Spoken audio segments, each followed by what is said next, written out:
You are listening to Alex Nanlohi Podcast, to know the Lord and to make Him known.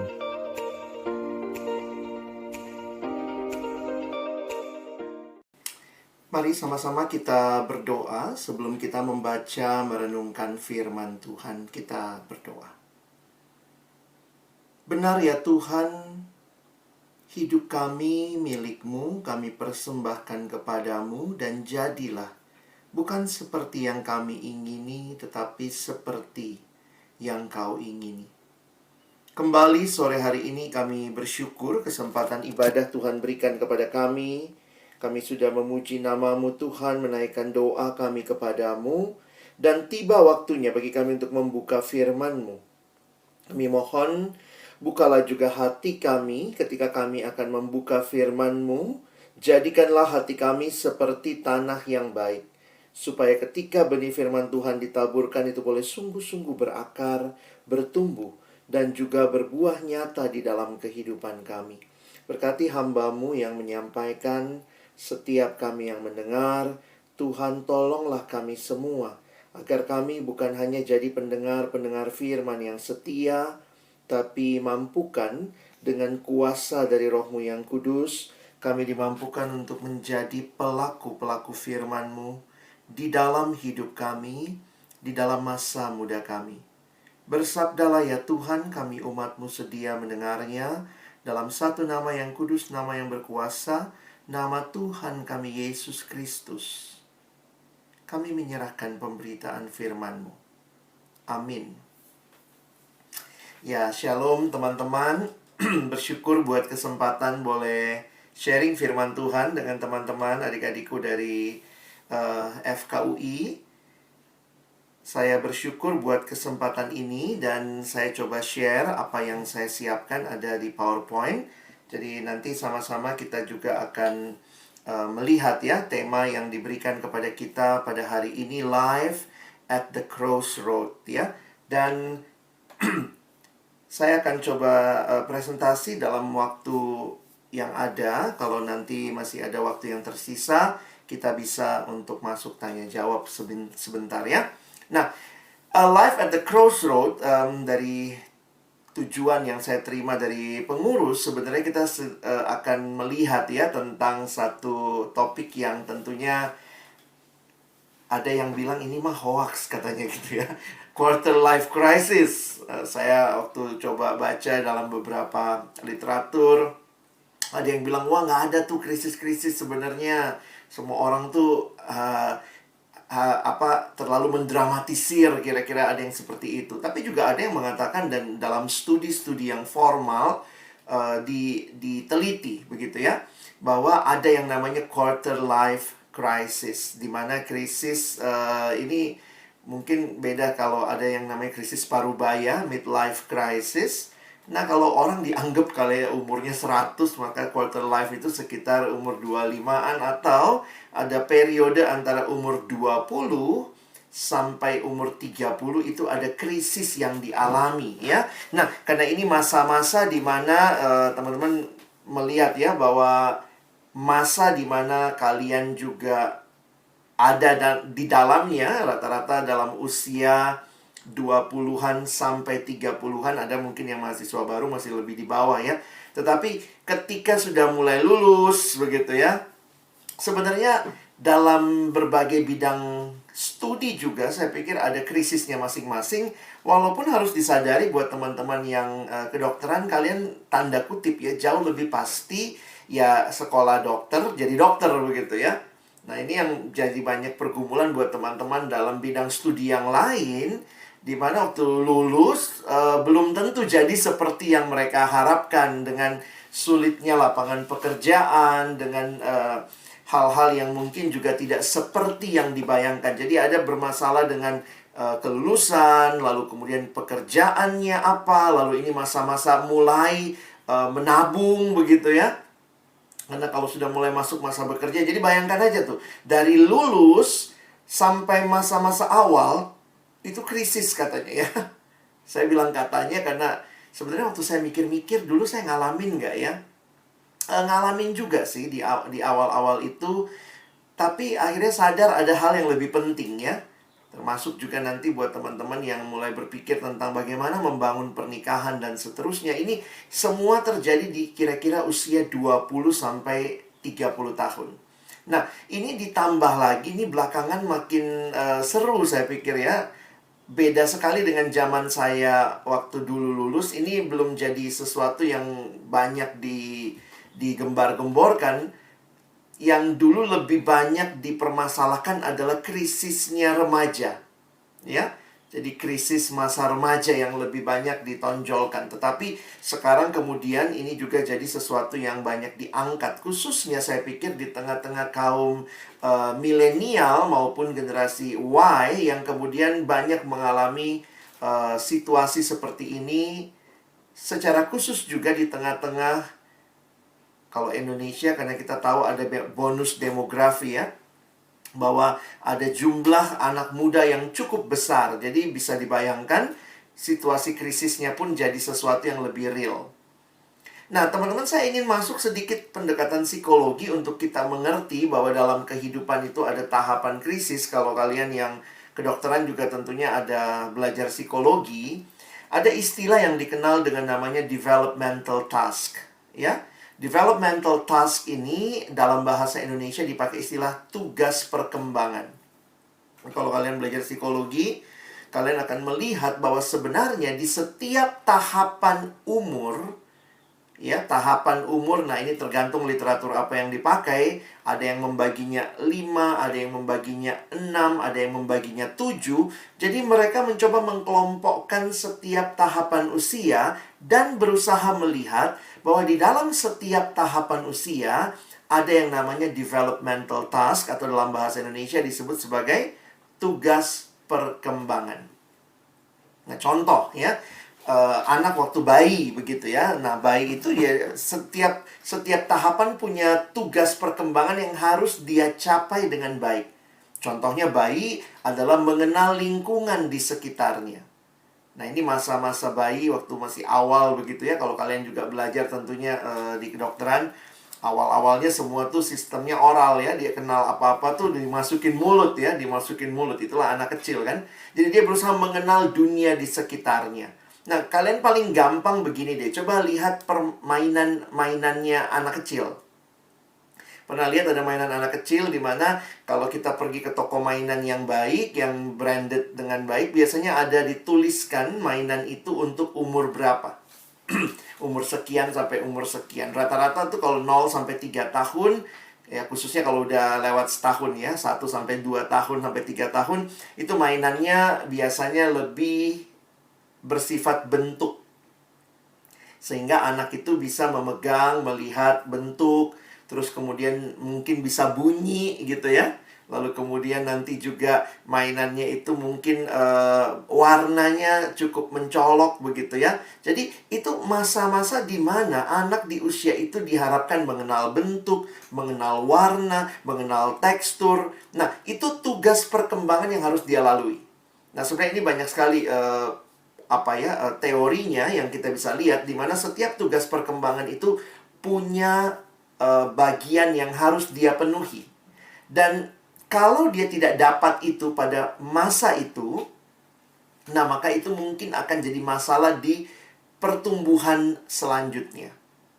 Nah, ini yang kalau kita pelajari misalnya ya, katanya golden age itu 0 sampai 5 tahun, atau ada yang bilang sampai 3 tahun, di mana anak belajar tentang security, tentang ketenangan, keamanan itu di masa-masa itu ya.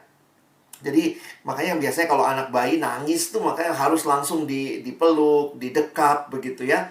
Nah, bayangkan kalau orang tuanya abai, ketika dia nangis diabaikan saja seperti itu, maka dia tidak merasa ada safe place ya, safe world buat dia.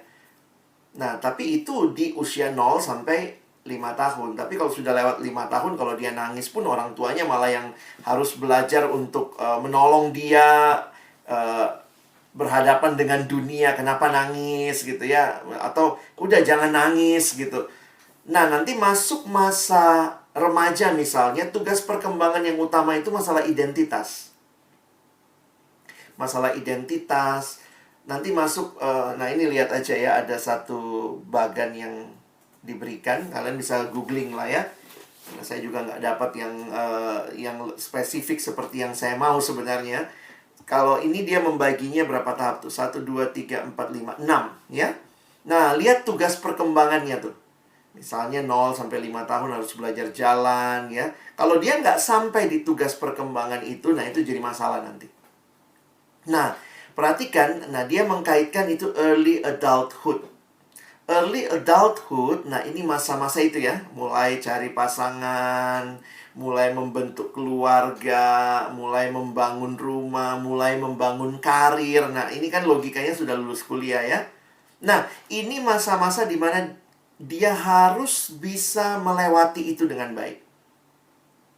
Nah, ternyata di dalam realitanya, setiap tahapan ini bisa menimbulkan krisis. Karena macam-macam. Karena tekanan, karena situasi, dan seterusnya ya. Sehingga dalam beberapa literatur, kalau kalian googling, kalian cari begitu ya, ada yang menulis seperti ini. Quarter life crisis.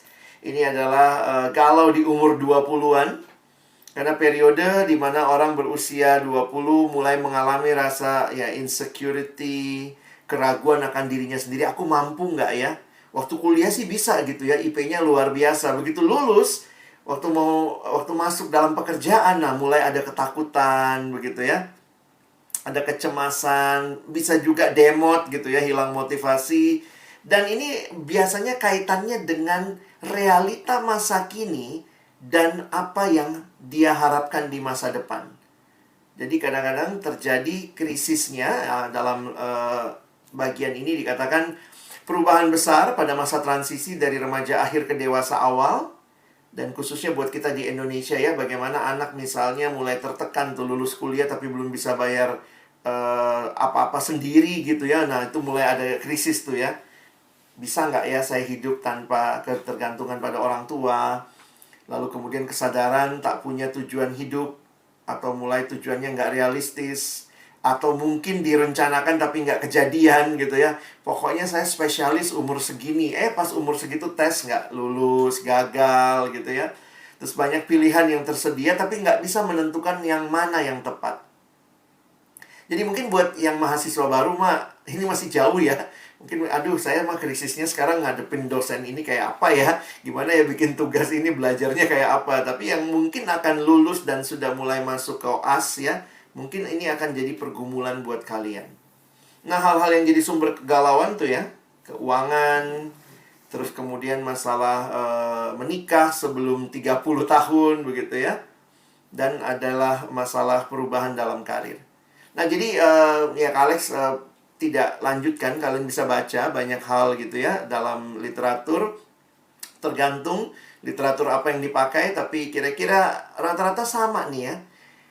Di saat-saat dimana mulai itu ya ada perasaan gimana hidup saya. Dan nah ini yang sekarang sebenarnya waktu saya renungkan, kenapa quarter life crisis itu lebih real buat generasi kalian dibanding generasi saya.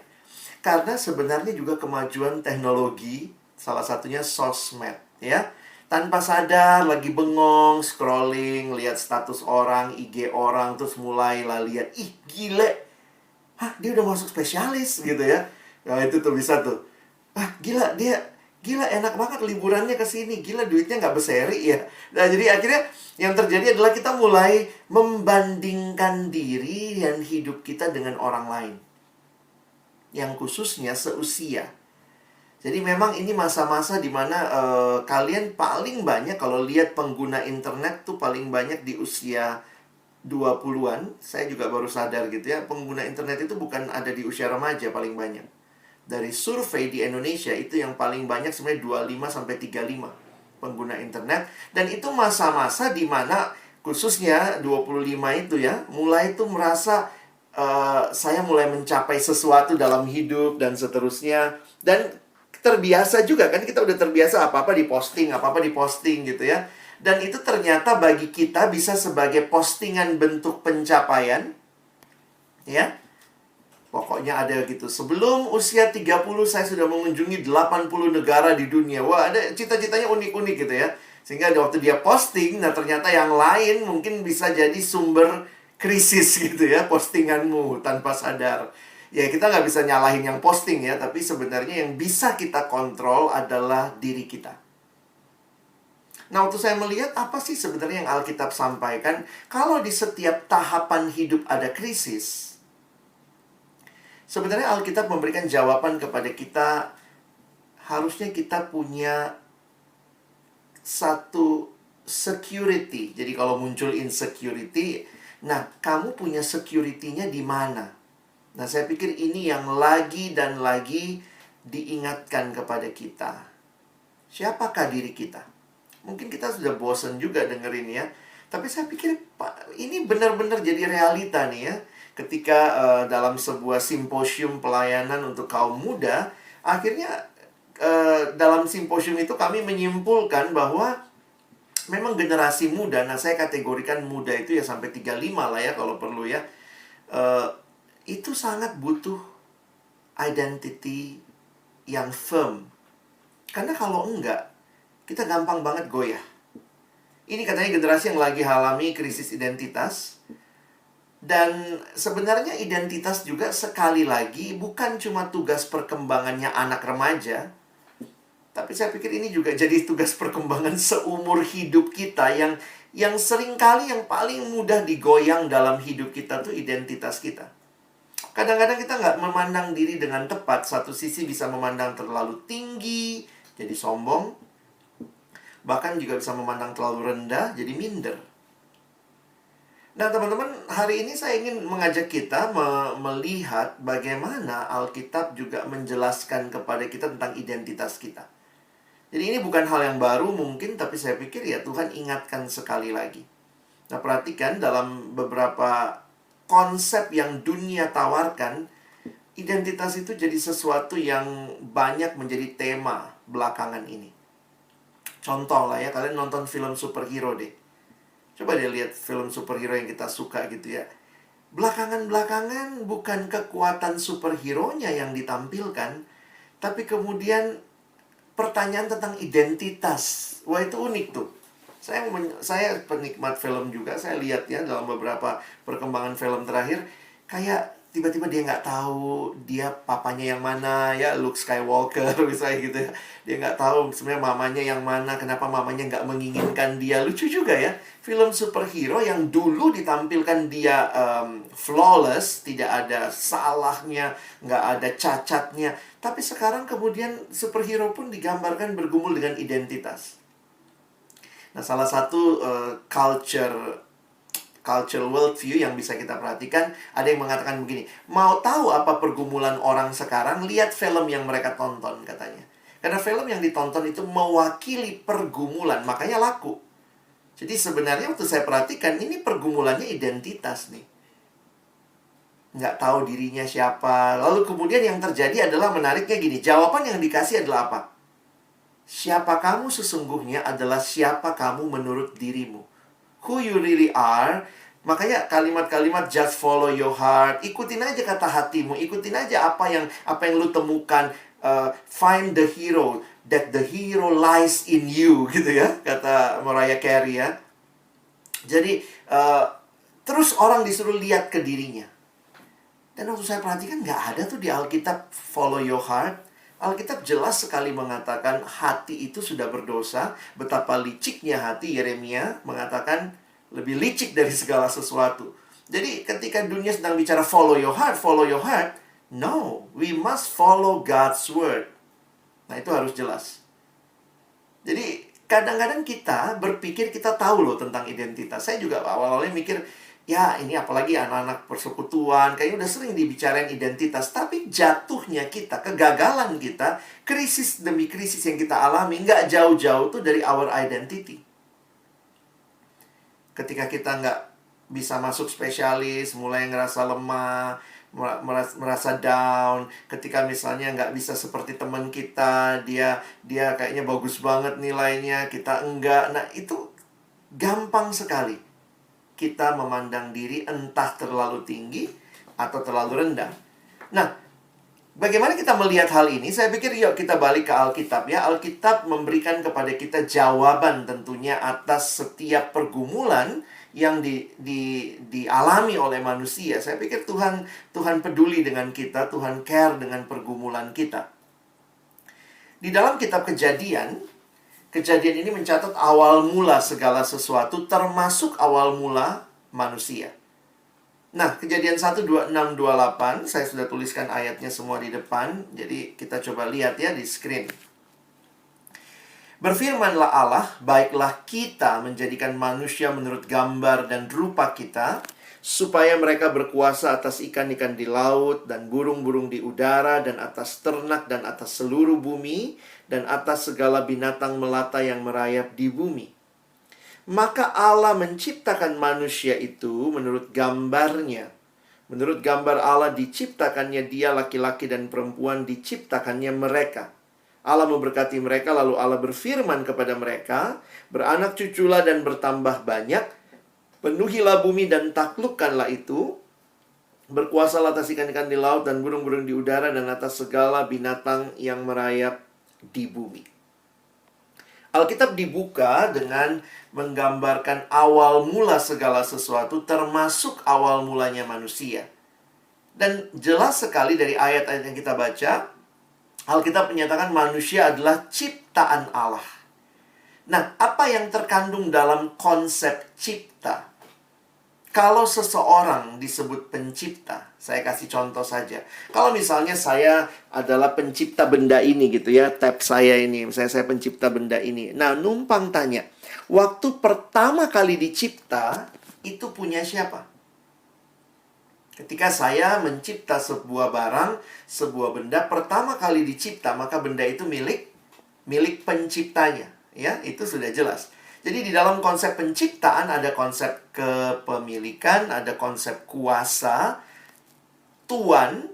Jadi kalau dikatakan manusia ciptaan Allah adalah manusia itu miliknya Allah. Siapa tuannya? Allah. Siapa hambanya? Ya manusia. Kita itu hambanya Allah. Sebenarnya ini sangat mendasar, bahwa sejak awal manusia bukan makhluk independen. You never ever can live by your life. Kita bukan makhluk independen. Begitu dikatakan dicipta, itu udah pasti berarti kita makhluk yang bergantung kepada yang mencipta kita. Dan ini yang menarik, eksistensi kita dikaitkan dengan pencipta kita. Makanya ada kalimat menarik mengatakan, without man, God is still God. But without God, man, we are nothing. Human, man and women, we are nothing. Jadi itu jelas banget.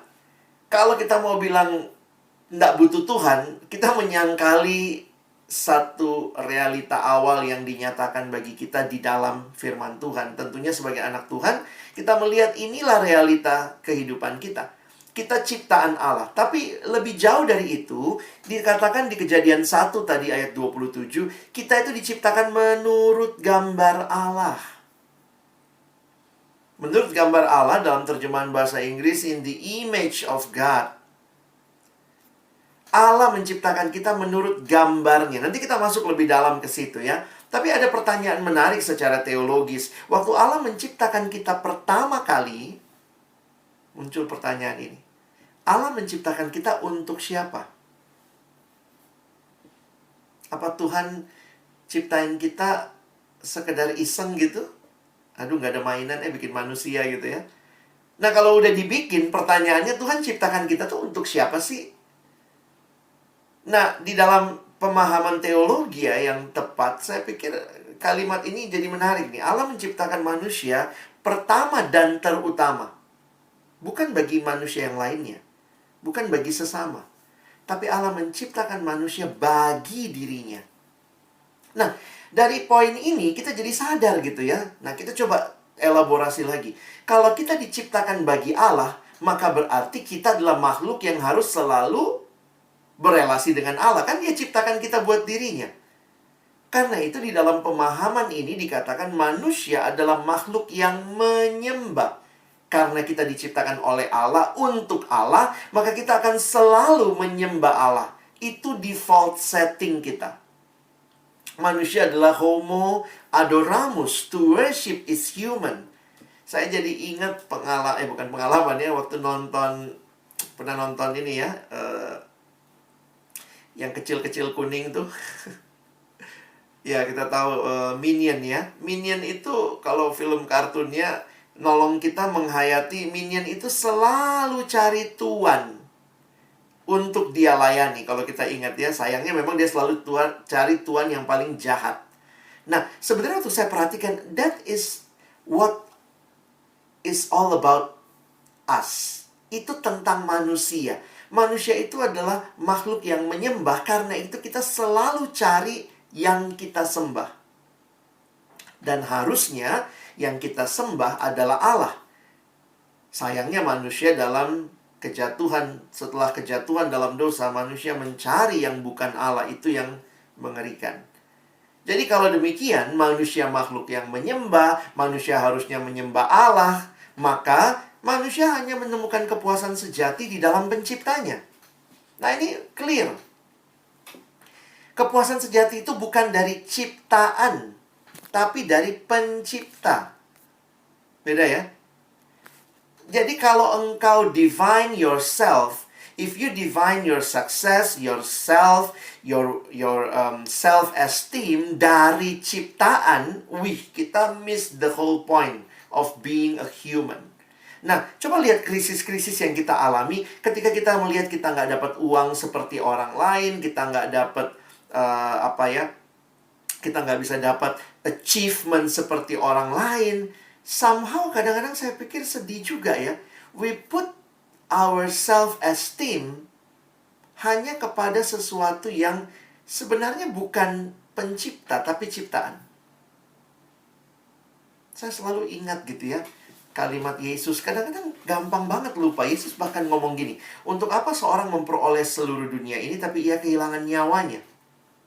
Sementara dalam banyak pengalaman hidup, banyak orang yang sengaja bahkan dengan begitu begitu intentionalnya melupakan Tuhan untuk dapat segalanya dalam dunia ini. Jadi sebenarnya kalau kita taruh harga diri kita, harga dirimu bukan dari kamu dokter apa nggak dokter. Ya, jadi kita harus melihat, kamu harus menaruhnya, kamu tuh anak Tuhan apa bukan gitu. Jadi bukan masalah jadi dokternya yang segala-galanya, tapi apakah kita ada di dalam Tuhan. Our whole identity itu ada di dalam pencipta kita. Nah, Santo Agustinus mengatakan kalimat yang menarik dalam doanya, dan ini seringkali dikutip ya. Dia katakan, Tuhan, Engkau menanamkan dalam hati kami kesenangan untuk memujimu. Nah, dari sini doktrin yang saya ambil tadi ya. Engkau menciptakan kami bagimu. Karena itu, kalau realitanya kita diciptakan bagi Allah, dan hati kami gelisah sebelum beristirahat padamu. Jadi menarik, dalam bahasa Inggris, permainan katanya menarik. And our souls are restless until they find rest in you. Wah, sebelum kita beristirahat di dalam Tuhan, maka kita akan selalu restless, galau. Jadi, kalau pikir-pikir dari kalimat-kalimat ini, sederhana aja. Kalau saya lagi ngalamin krisis, saya galau, jangan-jangan memang saya sedang menaruh harga diri saya, pencapaian saya, kesenangan saya, kepuasan saya, bukan pada Tuhan, tapi pada hal lain selain Tuhan. Orang pintar ini, Blaise Pascal, bukan cuma pintar dalam rumus-rumusnya. Dia seorang Kristen yang baik. Beberapa mengkategorikan dia seperti teolog juga ya. Dia menulis buku-buku Kristen juga. Dan dalam tulisannya dia menuliskan begini, hati manusia biar kecil, namun jika seisi dunia diisi ke dalamnya, tetap tidak akan memuaskannya. Karena hanya Sang Pencipta yang bisa memuaskan dia. Nah, jadi teman-teman, mari coba refleksikan ya, kalau nanti kalian alami, atau sekarang lah, atau kapanpun ya, karena setiap tahap hidup tuh ada krisis ya. Coba gali lagi hati kita. Kenapa sih gue galau banget gitu ya? Kadang-kadang kita bisa naruh harga diri kita dari berapa nilai kita. Tentu bukan berarti ini excuse orang Kristen, nggak apa-apa lah nilainya jelek-jelek, nggak apa-apa lah kuliahnya nggak lulus, nggak jadi dokter, nggak apa-apa, yang penting dalam Yesus. Tentu bukan demikian ya. Tetapi kalau kamu sudah berjuang keras, ternyata nilaimu tidak seperti yang kamu harapkan, jangan berpikir that is the end of the world. Karena kamu sudah berusaha keras, tapi ternyata dalam realitanya mungkin ya, kamu tidak mencapai apa yang kamu mau, jangan berpikir habislah hidupku. Ya. Nah, kita kembali lihat sebentar. Ada hal yang menarik waktu perhatikan apa artinya diciptakan dalam gambar Allah. What makes us special? Apa yang membuat manusia itu special? Nah, mari lihat sebentar. Ini saya ambil sisi Alkitabiahnya ya. Perhatikan di dalam kitab Kejadian. Tadi yang kita baca Kejadian 1 ayat 26 sampai 28. Nah, tapi waktu kita naik sedikit Kejadian 1 ayat 11, ini penciptaan tumbuh-tumbuhan. Ya, coba lihat. Jadi, dalam urutannya, tumbuhan di Kejadian 1 ayat 11. Berfirmanlah Allah, hendaklah tanah menumbuhkan tunas-tunas muda, tumbuh-tumbuhan yang berbiji, segala jenis pohon, buah-buahan yang menghasilkan buah yang berbiji, supaya ada tumbuh-tumbuhan di bumi. Dan jadilah demikian. Tanah itu menumbuhkan tunas-tunas muda, segala jenis tumbuh-tumbuhan yang berbiji, dan segala jenis pohon-pohonan yang menghasilkan buah yang berbiji. Allah melihat bahwa semuanya itu baik, jadilah petang dan jadilah pagi, itulah hari ketiga. Teman-teman, kalau kita lihat sekilas, tidak terlalu nampak sebenarnya pengulangan, karena bahasa Indonesia menerjemahkannya sedikit, bukan sedikit ya, memang terjemahannya, kalian bisa lihat sekarang kalau abang tunjukin yang bahasa Inggrisnya ya. Perhatikan kalimat yang menjadi penekanan ya. Then God said, let the land produce vegetation. Jadi kalimatnya dalam bahasa Inggris ya. Nanti kita lihat sebentar di laptop saya agak sedikit lag ya. Then God said, let the land produce vegetation, seed-bearing plants and trees on the land, that bear fruit with seed in it, according to their various kind. And it was so. The land produced vegetation, plants bearing seed according to their kinds, and trees bearing fruit with seed in it, according to their kinds. And God saw that it was good, and there was evening, and there was morning, the third day. Nah, teman-teman, sorry ya, agak sedikit trouble di sini. Saya ingin ingatkan, perhatikan istilah yang digunakan di dalam bacaan ayat yang sama dalam bahasa Inggris. Kalimat yang menarik yang diulang itu dituliskan according to its kind. Ya, coba saya tunjukkan lagi slide-nya, udah bisa. Nah, according to its kind, kalau kalian perhatikan di dalam terjemahannya, Indonesia hanya menerjemahkan menurut jenisnya. Nah, bahasa Inggris menerjemahkan according to their various kind, according to their kinds. Jadi saya membayangkan begini. Lihat tumbuhan, kalian tahu kan ada berbagai jenis mangga di dunia. Ada mangga, jangan bilang mangga manis, mangga asam, bukan ya, jenisnya. Coba misalnya ada mangga aromanis, ada mangga Indramayu, ada mangga macan, ada mangga apel. Nah, kenapa kalau kita lihat mangga itu, apapun jenisnya, begitu kita lihat, kita langsung bisa bilang itu mangga. Karena sebenarnya ada satu konsep. Ada satu konsep tuh. Konsep apa? Kemanggaan. Gimana ngomongnya ya? Ada kemanggaan. Sehingga begitu kita lihat kemanggaan itu, melihat buah mangga, kita langsung, mangga ini diciptakan mewakili kemanggaan. Kira-kira gitu ya. Jadi mangga diciptakan mewakili kemanggaan. Ada mangga aromanis, ada mangga golek, ada mangga macan. Begitu kamu lihat mangga itu apapun jenisnya, kita tahu bahwa semua yang seperti itu bentuknya mewakili sebuah entity yang namanya manggahness, manggaship, atau kemanggaan. Ya. Demikian juga nanti apa? Jambu. Jambu diciptakan mewakili jenisnya, mewakili kejambuan gitu kali ya. Nah, jadi nanti kalian bisa kaitin begitu. Nah, menarik, waktu penciptaan hewan, ada hal yang sama. Berfirmanlah Allah, hendaklah bumi mengeluarkan segala jenis makhluk yang hidup, ternak dan binatang melata dan segala jenis binatang liar, dan jadilah demikian. Allah menjadikan segala jenis binatang liar dan segala jenis ternak dan segala jenis binatang melata di bumi, di muka bumi, maka Allah melihat bahwa semuanya itu baik. Lihat ya, kata jenis diulang-ulang. Nah, bahasa Inggrisnya lebih jelas tuh.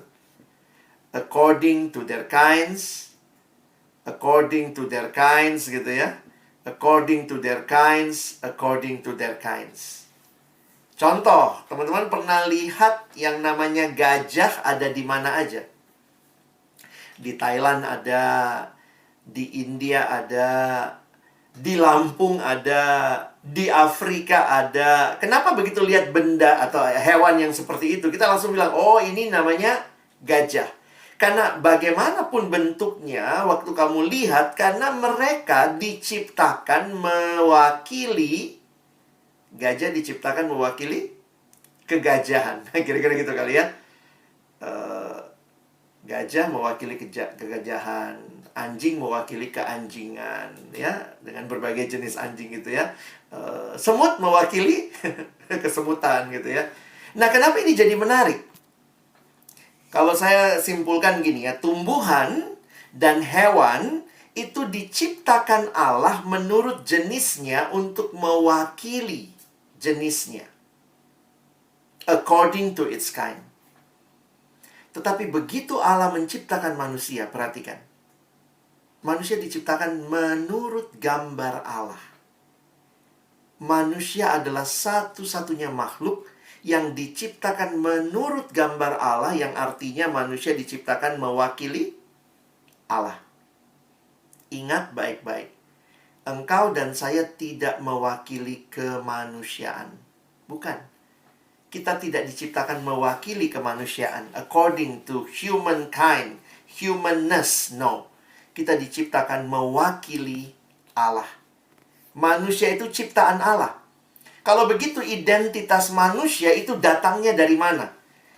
Jelas identitas manusia dari Allah yang mencipta. Jadi identitas kita tuh bukan dari dalam. Find in yourself, look at your heart, follow your heart. No, no way. Kita ciptaan Allah, identitas itu dari luar diri kita. Jadi, untuk mendapatkan identitas kita, mana yang benar? Look inside yourself or find from outside yourself. Itu pun harus jelas ya.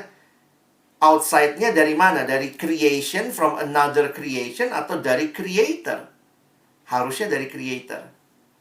Jadi, sumber krisis salah satunya saya pikir adalah yang terdalam pada akarnya, kita nggak tahu siapa diri kita. Sehingga begitu kita melihat hidup, ya begini, jadinya kita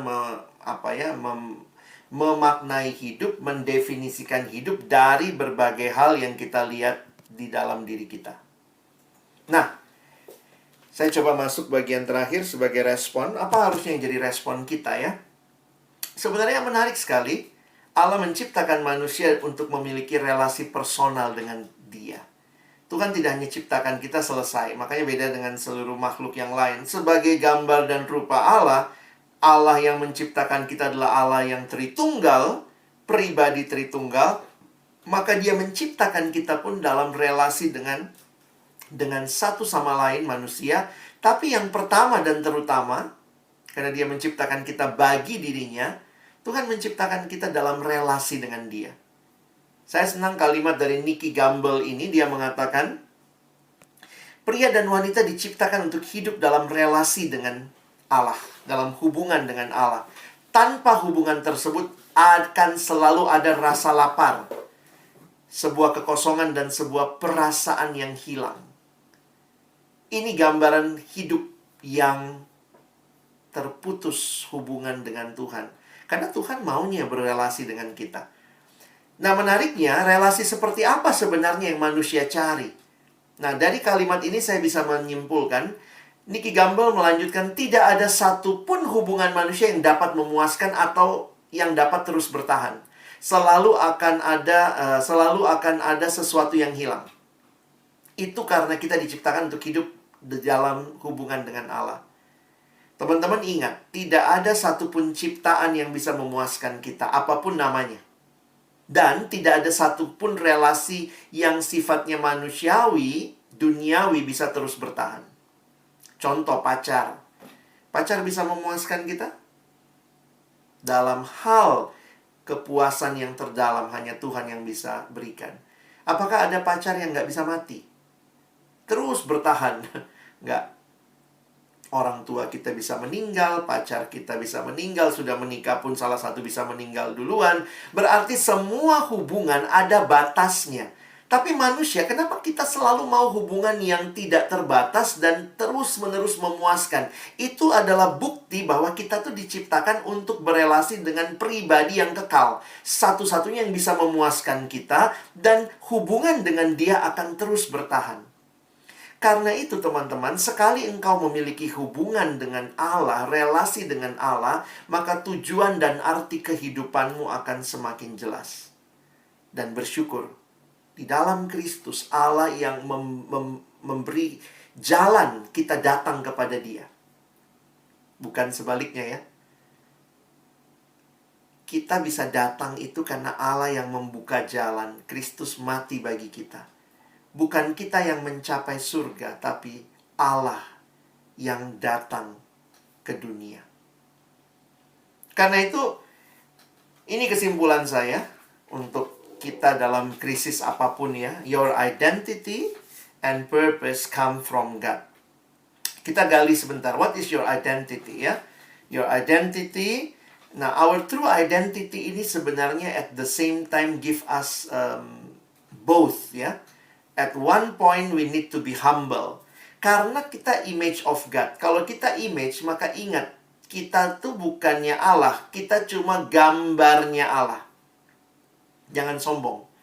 Lihat yang saya besarkan itu kata image. You are not God. We are only image. Tapi at the same time, jangan sepelekan dirimu. You are not just an image, but you are an image of God. God-nya besar. At the same time, we have our humbleness and also our dignity. Nah, ini mesti jelas. Dan menarik sekali waktu perhatikan di dalam Alkitab kita tidak mengatakan kita belum punya identitas. Itu bukan konsep Kristen. Ya kadang-kadang ini tanpa sadar lah ya, orang tua suka ngomong, iya nih anak saya nih, aduh puji Tuhan sekarang udah jadi orang. Emang sebelumnya monyet? Kadang-kadang lucu ya. Ini udah jadi orang anak saya. Jadi kesannya ada achievement yang membuat kita jadi orang. Our true identity bukan begitu. Tuhan nggak bilang begini, lakukan ini, barulah kamu jadi gambarku. Bukan. Tuhan bilang, kamu gambarku. Kamu gambar Allah. Jadi true self-identity is not gained, but given by God the Creator. So, at the same time, you don't have to prove anything to gain acceptance from God, your Creator. In Him, you are accepted. In Him, you are loved. In Him, you are precious. Tapi dunia nuntutnya kayak gitu, Bang. Nah, makanya jangan ikut dunia gitu ya. Tentu seiring berjalannya waktu, kamu pun akan makin sadar bahwa kalau kita ikut dunia, dunia selalu mengatakan buktikan dulu, baru kamu dibilang sesuatu. Alkitab berkata tidak, identitas itu bukan kita dapat karena kita melakukan sesuatu, tetapi karena Tuhan yang kasih identitas itu. So we live out our identity not to gain something, but just because we already have it in Jesus. Jadi beda banget. Jadi dalam Alkitab kita dikatakan unik, kita precious to God. Jadi kita bukan berarti Tuhan bilang nanti kalau kau lakukan ini baru kamu jadi precious. No. Kita unik. Yesaya 43 ayat 4 mengatakan engkau berharga di mataku dan mulia, dan aku ini mengasihi engkau. Maka aku memberikan manusia sebagai gantimu dan bangsa-bangsa sebagai ganti nyawamu. Di bawahnya ayat 7. Semua orang yang disebutkan dengan namaku yang kuciptakan untuk kemuliaanku. We have the certain purpose to glorify God. Jadi makanya jangan sampai lupa ya. Teman-teman mau cari peace, ya carinya dalam Yesus gitu ya. Looking for purpose in life, carinya dari Tuhan. Looking for direction, carinya dari Tuhan. Nah, kalau udah jelas identitinya, the last point is your purpose. Jelas di Alkitab dikatakan ya, penuhilah bumi dan taklukkanlah itu.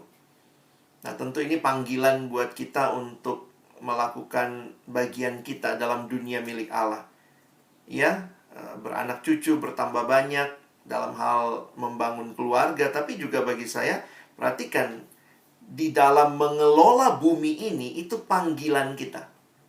Sehingga studi teman-teman, dalam rangka mengelola bumi ini, menjadi berkat bagi sesama, kita harus tempatkan itu semua di dalam perspektif yang benar. Nah, saya senang dengan istilah ini ya. Sejak penciptaan, kalau teman-teman baca baik-baik, kita itu bukan owner. Tuhan yang ownernya. Kita hanya steward. Jadi jangan dibalik.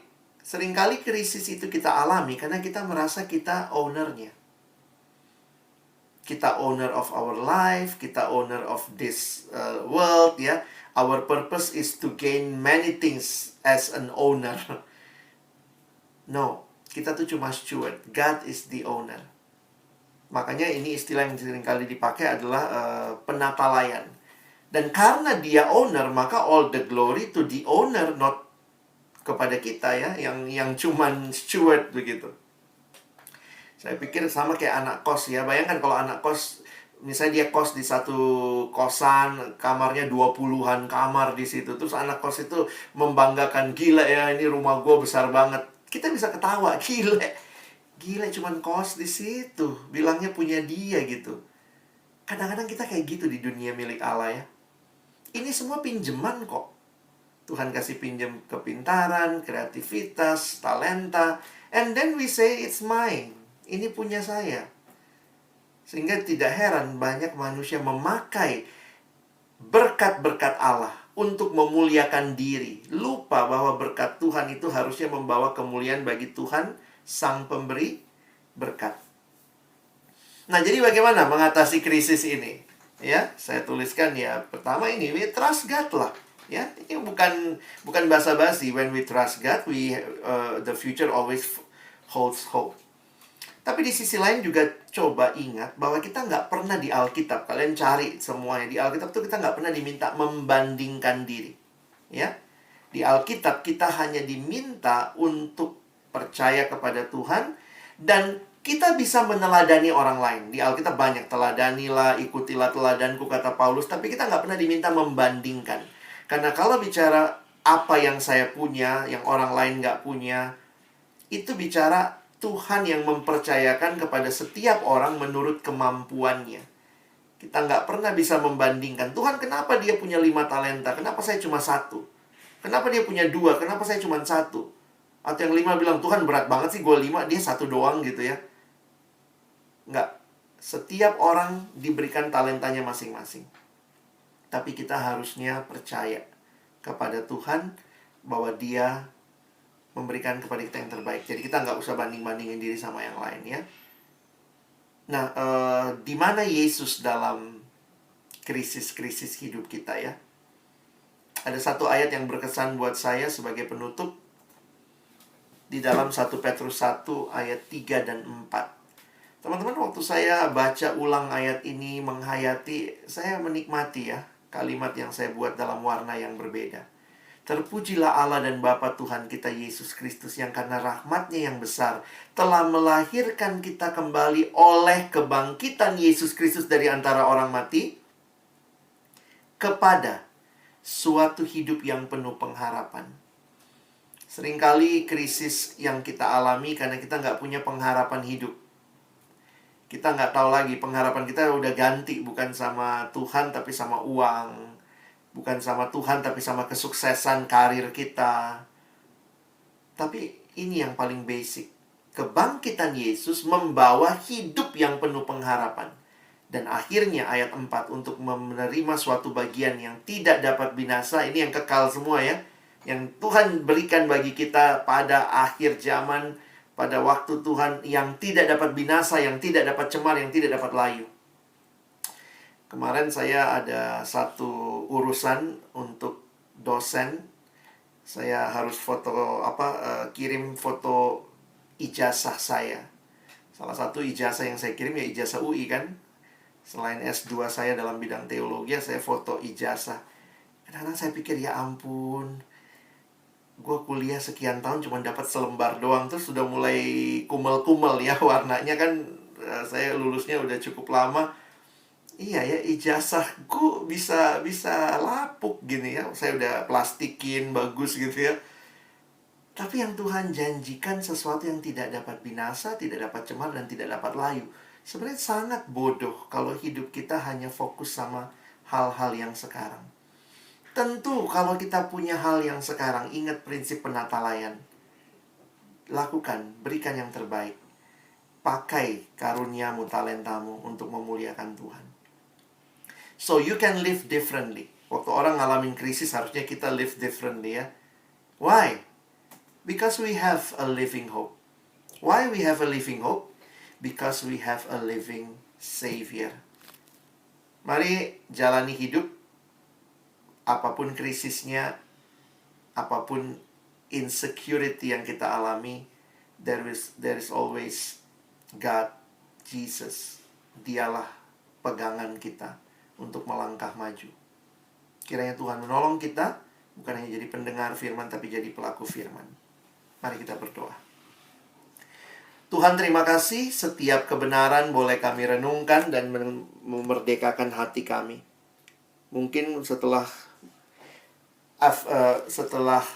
kami mengalami quarter life crisis, kami masuk lagi dalam krisis baru lagi. Sampai masa akhir hidup kami selalu ada krisis. Karena itu biarlah kami benar-benar firm di dalam identitas kami, tujuan hidup kami, keberadaan kami yang ada di dalam Tuhan. Tolong kami tidak melupakan itu, sehingga kami selalu punya harapan yang ada di dalam Tuhan. Dan bukan hanya itu, kami pun bisa membagikan harapan itu bagi saudara-saudara kami, teman-teman kami yang sedang bergumul dengan krisis-krisis yang mereka alami.